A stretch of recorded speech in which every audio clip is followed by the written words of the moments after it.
Saya langsung ke Pak Alphonse, melihat ulah dari Bjorka ini Pak yang menyebabkan data masyarakat berceceran di dark web. Apakah ini berpotensi disalahgunakan Pak Alphonse?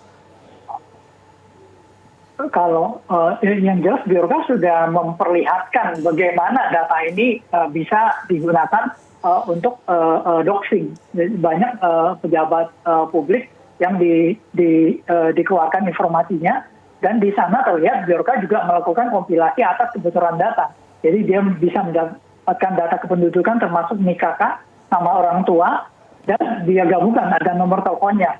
Dan sampai ada pejabat negara yang mau nggak mau mesti berhenti dari WA-nya kan.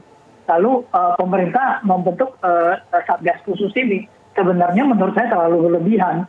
Karena 4 institusi Kominfo, BSSN, Polri, dan BIN dibentuk hanya untuk menangkap satu remaja yang mungkin umur 20 tahun gitu. Jadi saya pikir makanya kami sarankan kalau untuk yang berurusan dengan mengelola data, cobalah pikirkan milenial saat yang lebih muda gitu. Masa untuk menghadapi satu remaja saja perlu 4 instansi yang sebesar ini. Itu saran kami. Lalu Satgas ini apa tugasnya? Saran saya, sebenarnya masalah utamanya bukan di Bjorka. Kalau kamu menangkap Bjorka, oke. Tetapi kalau misalnya data yang bocor ini tidak dirubah kebiasaannya mengelola data bocor lagi, dalam waktu beberapa bulan lagi akan muncul Bjorka lagi. Tetapi kalau misalnya kamu mengelola datanya dengan baik dan tidak bocor lagi, maka Bjorka dengan otomatis akan meredup gitu loh. Jadi ini yang saya harapkan Satgas yang dibentuk ini sangat powerful, terlalu powerful. Baik, dan Alphonse. saya harapkan bisa untuk melakukan pembenahan atas penanganan data. Kita ambil contoh Pak Alphonse, 1,3 miliar data registrasi SIM card milik masyarakat. Itu biasanya datanya kalau sudah dicuri diapakan Pak oleh seorang hacker? Sesaat lagi dijawab, kita harus dengarkan kumandang azan maghrib untuk wilayah DKI Jakarta dan sekitarnya. Berikut ini. Selamat menunaikan ibadah sholat maghrib bagi Anda yang berada di wilayah DKI Jakarta dan sekitarnya. Saya langsung ke Pak Alphonse. Tadi Pak, kalau memang sudah terlanjur ini Pak, 1,3 miliar data registrasi SIM card. Kemudian data pemilih KPU sudah bocor. Biasanya itu diapakan Pak datanya oleh hacker ini? Pertas itu akan menggunakan, jadi orang yang mendapatkan big data itu ibaratnya Renata, nih chef nih, kamu kasih telur, kasih bahan kue, dia jadi kue yang enak, kamu kasih saya paling jadi telur dadar gitu. Jadi kalau di tangan orang yang mengerti big data, data yang besar itu dia bisa manfaatkan dengan luar biasa. Dari yang paling kecil sampai yang paling besar, yang mama minta pulsa, papa minta pulsa, penipuan dengan debt collector untuk teror orang, sampai terjadinya Brexit atau yang Trump. Jadi hal itu sangat memungkinkan dengan big data yang sedemikian besar. Dan seperti yang dilakukan Bjorka, contoh kecilnya, dia melakukan doxing terhadap pejabat, dia mengeluarkan semua datanya. Akibatnya apa? Pejabat yang dikeluarkan datanya, nggak mau diserbu sama netizen karena, ini senang nih bisa hubungi pejabat ini. Mati-mati dia ini WA-nya sampai dia mengundurkan diri dari WA. Kenapa? Karena disebarkan datanya itu doxing. Dan dia menjadi korban doxing kan. Oke, Pak Alphonse. Pak Soleman ingin menanggapi? Jadi kan kita orang intelijen itu kalau nyari, nggak ada nyari yang besar-besar. Nyari yang kecil-kecil tapi banyak. Bisa dibayangkan sekian banyak itu. Kalau itu data KTP, jadi satu orang A bisa jadi 10 A1, A2, A3, A4, sama itu. Selalu dipakai untuk pilkada nantinya. Bisa dibayangkan nggak kayak apa itu? Dijual. Oke, mau jual berapa ini? Bayar berapa? Saya tambahin jumlahnya. Datanya kan sudah ada. Apa nggak bingung? Mana yang asli? Nama Bapak ada, nama KTP itu 10. A1, A2, A3, nomornya sama. Mana yang benar? Walaupun kata Mas Ruby tadi banyak duplikasi Pak Soleman. Nah justru itu. Karena duplikasi itu, kalau duplikasi itu dipakai, A1 ya, A0007.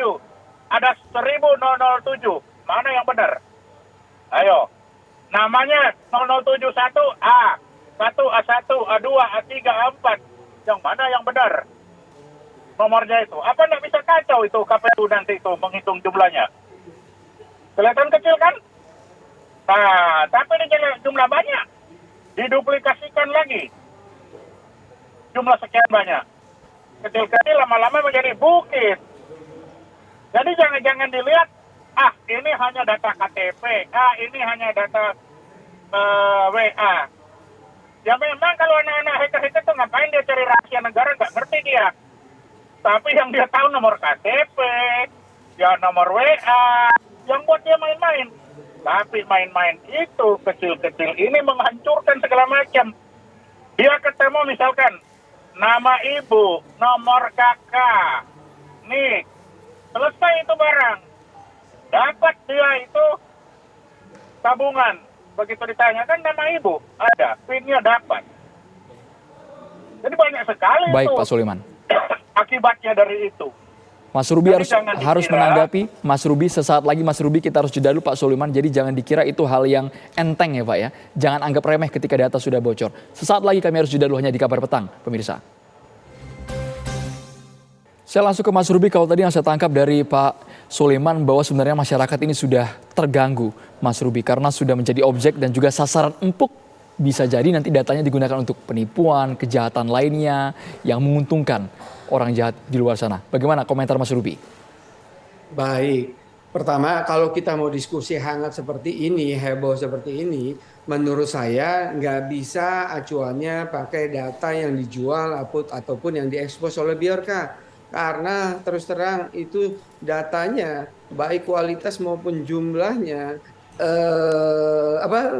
itu jauh lebih sedikit dibandingin data-data yang bocor sebelumnya. Kalau kita diskusinya pakai referensi data kebocoran BPJS contohnya, itu baru sebuah contoh yang luar biasa besar resikonya. Karena data yang bocor di BPJS Kesehatan tersebut yang sudah diekspos ataupun dijual tahun lalu, itu berisi nama lengkap, NIK, nomor KK, nama pasangan, nama anak-anak, pekerjaan di mana, nomor handphone, gajinya berapa, itu sangat lengkap kalau di BPJS. Jadi nggak ada compare dengan Biorka, ya Biorka nggak nothing dengan kebocoran data yang BPJS. Lalu juga ada marketplace yang pernah bobol 92 juta datanya, itu juga besar.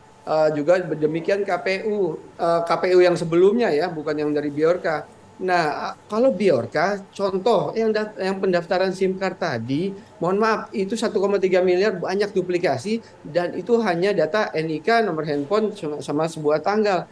Nggak ada yang nggak lengkap, plus itu bukan data pendaftaran SIM card, sudah confirm. Itu bukan berasal dari kebocoran data operator, bukan berasal dari kebocoran di Kominfo, tapi dari sistem lain. Dari contoh datanya itu kelihatan. Data pemilih KPU, Mas Ruby?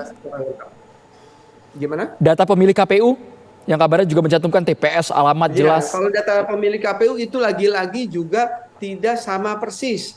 Nah, kalau kita mau, disitulah Biorka itu kalau kami analisa narasi dia dan data yang dia sampaikan di narasi tersebut cukup berbeda gitu loh, alias narasinya agak berlebihan, lalu isi datanya tidak sesuai dengan narasinya. Jadi semacam kayak media online clickbait gitu loh, judulnya heboh tapi datanya sebenarnya nggak terlalu heboh. Jadi kalau mau diskusi yang heboh-heboh mestinya data sebelum-sebelumnya, bukan data Biorka. Pak Suleman, tanggapannya?